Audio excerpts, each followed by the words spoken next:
Hey there, Ninja Fit students and fellow instructors. I just want to take a chance to continue our conversation about teaching focus, primarily teaching focusing of the eyes. Another way that we use in class to do this is during target drills. Somebody's holding a target for you, you got to focus on that target and focus your technique right there, right?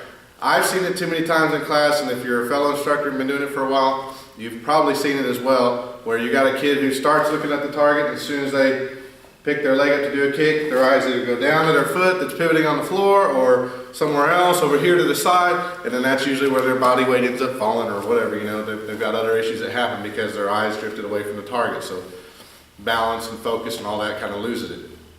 So target drills is a great opportunity to teach focusing their eyes, right? You got to teach them to keep their eyes focused on it from the beginning to the end of the technique.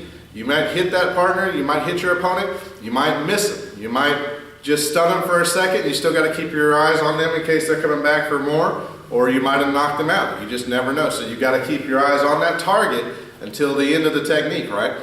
Depending on how you're teaching any particular target drill, you may be using it for board breaking practice, something that gets them ready to understand power and follow through and all that. Then sometimes you talk to them about even not just seeing the target. Don't visualize your hand hitting to the target. Visualize your hand hitting past that target. Go through it. That's what you got to think, right? So you're teaching them a little about seeing through it or visualizing in their head. That's another thing that target practice kind of helps me with. So yes, teaching them to focus their eyes on that target and let them laser focus their eyes, not worry about, they can learn to think about their body so their mind gets involved and they'll feel whether they're pivoting or not. They'll feel their balance and keeping their back straight, but they don't have to look anywhere in particular to make that happen.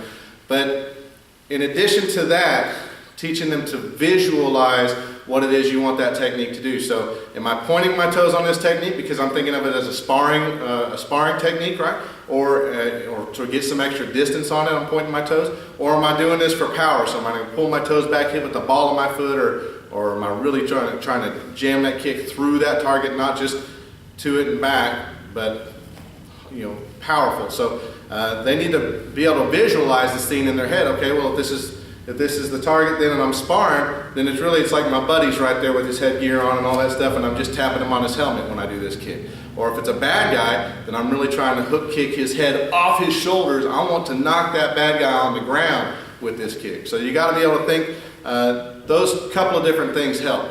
What I always tell the kids in class and all that, even some of my adults in class that end up doing that, they look away while they're doing it. You can't hit a target that you're not seeing. It's the same way for forms. When you're doing a form, you can't block this bad guy over here if you didn't look at him first. We're not all ninjas yet. We can't do that just without our eyes open and actually seeing the opponent, right? So that's a great lesson for them to learn, but the visualization is the thing that I take kind of to the next level when I'm talking to them in class. So talking about how this focusing your eyes on that target can help them out outside of here, right? A couple of things. I'll just start with that main one.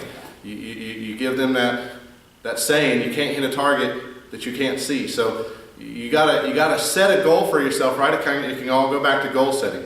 You gotta set a goal for yourself, but if you don't set this goal, okay, I made 4 A's and 2 B's this 9 weeks of school, whatever. If you don't set a goal to be a straight A student, then how are you going to reach that? How are you going to, if you didn't even tell yourself on the inside that I want to be a straight A student, then how are you ever going to reach that? You're not going to push yourself through the challenges when it comes. Oh man, I'm tired, but I got to study some more. I need some extra homework. I need some tutoring in these subjects so I can get better. You're not going to have the determination and the perseverance to push through that if you haven't set a goal, a specific goal for yourself. So that's a big part of it. Just goal setting. You got to see that goal, and another part of goal setting. Then, when you talk about it, you want to wrap it all up and add it all together. Put visualization in there. Have them close their eyes and picture this. A lot of even Olympic athletes will say they've done that. They've done that when they were young.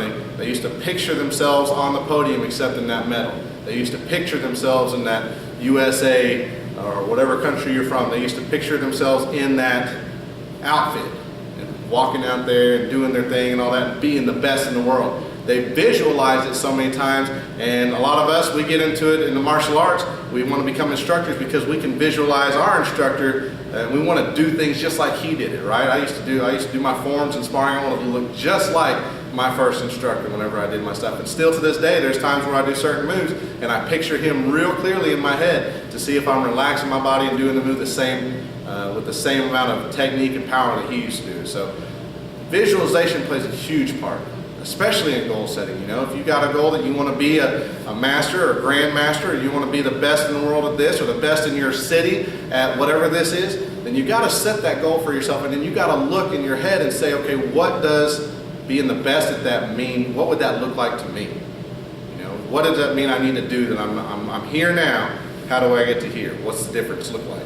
Right? So visualization is a big part of that. You can have that, share that in Mat Chat a little bit, but if you're talking to them, you want to find another example of a way to teach focusing their eyes in class, target drills are just as great an opportunity as any other time in the class. So think about that. If you got comments, I'd love to see them, put them below, and if you haven't subscribed yet to my Ninja Fit YouTube page, please do that. That way you can kind of be up to date on any other videos that come up, and message me on those boards there. Just let me know what's going on. If you've got ideas of videos you'd like me to make, I'd love to see that too. Thanks.